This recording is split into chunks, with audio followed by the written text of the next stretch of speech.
MediaTek has been announced new chipset, that is MediaTek Dimensity 9300 Plus chipset.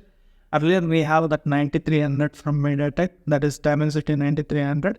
Now it's the Plus version. What are the differences we are going to see in this chipset? And also I will be comparing with the Snapdragon 8S Gen 3, which is also very close to this chipset. And this is Sampath, guys. You are watching Sampath SamFX YouTube channel. If you are first time to this channel, hit that subscribe button down below, and also allow that bell notification by pressing the bell icon. And if you like the video, give it a like. And without wasting any time, let's begin this video. We'll see the architecture first, and again guys, 9300 Plus and also Snapdragon 8S Gen 3, all three processors were manufactured from TSMC and Nanometer. I will be explaining within a while. The first thing we'll see the CPU, where the performance earlier than the 9300, what was the core architecture was just two cores. There was one is ARM Cortex X4 at 3.25 GHz, which are powerful cores, another 4x into ARM Cortex A720 up to 2 GHz. These are power efficient cores. Like that the architecture it was. But coming to this Dimensity 9300 Plus chipset, now the architecture has been changed there. Those four ARM Cortex A720 up to 2 GHz will remain same, whereas here they have opted for one powerful Cortex here, that is one ARM Cortex X4 up to 3.4 GHz, which is huge thing. Single core performance will be better again, and 3 into ARM Cortex X4 up to 2.85 GHz. And there is a noticeable difference here. The architecture itself, the CPU is difference is there here. Coming to the memory and storage, here again it is going to be supportive for LPDDR5X and also 5T. Again, the maximum memory frequency is up to 9600 megabits per second, and storage type will be UFS 4 plus MCQ, the supported. It's also same in 9300, the older chipset. And also coming to Snapdragon 8S Gen 3, here it's a 64-bit architecture, guys. Here the prime core is up to 3 GHz only, whereas this 9300 Plus is having that 3.4 GHz, which is way powerful compared to this Snapdragon 8S Gen 3. But here Snapdragon is using that Cryo CPU, the cores, whereas this MediaTek Dimensity using that ARM Cortex cores. Again, there will be difference again. Whereas this one is having ARM Cortex X4 core, the S8S Gen 3. It's also available in Poco F6 and other devices, and Xiaomi CV14 and even Realme smartphones. We already seen the performance of 8S Gen 3. It's very good, and 3 efficiency cores up to 2 GHz and 4 performance cores up to 2.8 GHz. There is a difference, guys. And definitely the MediaTek Dimensity 9300 Plus is way powerful than Snapdragon 8S Gen 3. It's not huge different, but still it's a difference, I can say. And the pricing of MediaTek chipset powered smartphones is lesser here. And we have already seen this 9300 in Vivo T3 Ultra and some of the other smartphones. It's very powerful and also power efficiency, because it's manufactured in 4 nanometer technology, what I was earlier speaking about.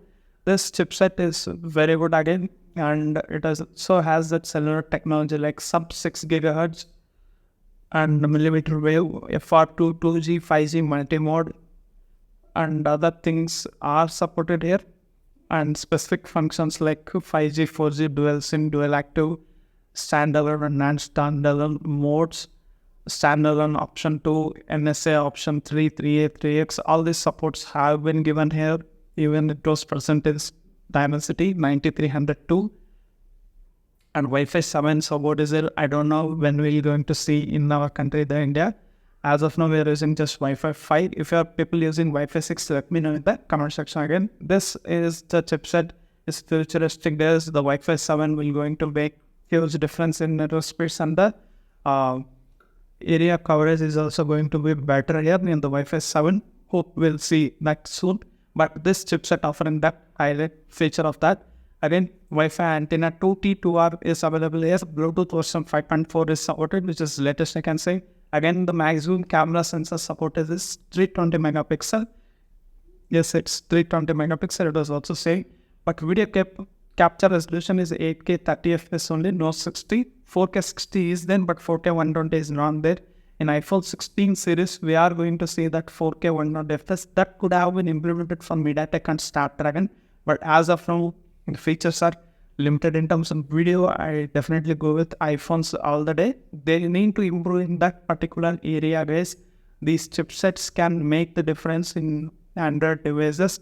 Because of the chipset limitations only, the video capabilities are not that comparative to iPhone, but still we're getting very good. The 4K 60 FPS will go smooth here in this Dimensity 9300 plus chipset again, but not 120 and 8K 30 options are there, but it will not be as smooth as what we can expect from 4K 60 or 120 FPS iPhones. Yeah, that's the thing. Video encoding H264 and HEVC codecs are supported. Video playback is 264 HEVC, VP9 EVA formats are available here.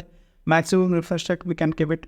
If we are opting for a device using this chipset, they can these manufacturer vendors can keep up to 4K resolution, and again with 4K resolution 120 Hz panels they can use. And if they can use the WQHD, then they will go up to 180 Hz, which is good thing, guys. And AI processing unit is NPU 790 generative AI. This is again makes huge difference, guys. When you compare with the older chipsets, the AI capabilities will going to be better in this chipset. Again, it will be priced a little bit lower. I can expect something around 30 to 50,000 price bracket. If it is a 50,000 smartphone, they could give better processor, better display, better cameras. If they can add those features and very good software experience, then it can be priced 50,000. But for general things, if they can limit something else and they can make it something like flagship killer smartphones, then they can live it up to 30,000. Starting range between that 25,000 with discounts are also a great chipset. I can say this MediaTek 9000 plus chipset. It will be useful for gamers and also high performance users, those who want very good performance and good camera output also. I'm speaking about the still photography again. And again, definitely 8S Gen 3 will having that good DSP here. I haven't seen that kind of DSP in MediaTek chipsets as of now, but still you will get that good camera output here also. Again, security features like HWROT support is there, ARM memory triggering extension, MT technology. These are the things we can see in the MediaTek Dimensity 9300 plus chipset. We'll be saying out, I'm eagerly waiting which smartphone will bring the first smartphone with MediaTek Dimensity 9300 plus chipset. It is recently launched from the MediaTek.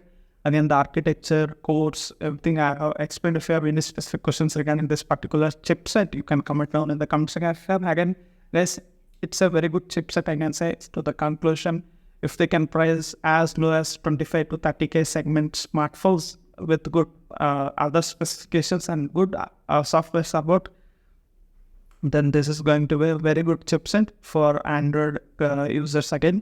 And don't compare with iOS devices again.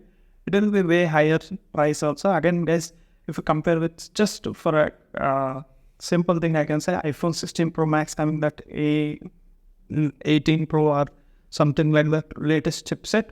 When you compare with this one, it's not a huge difference. Again, if you can compare this one up to 30% maximum speed, that will be 100%. The price gap is not 70% though. It is 140%. That you need to consider. Hence, this is a good chipset for the price. If they can price well the smartphone vendors and give some good specifications and the good Android update support and the customization and also the smoothness, everything they can provide, then this is a very good chipset.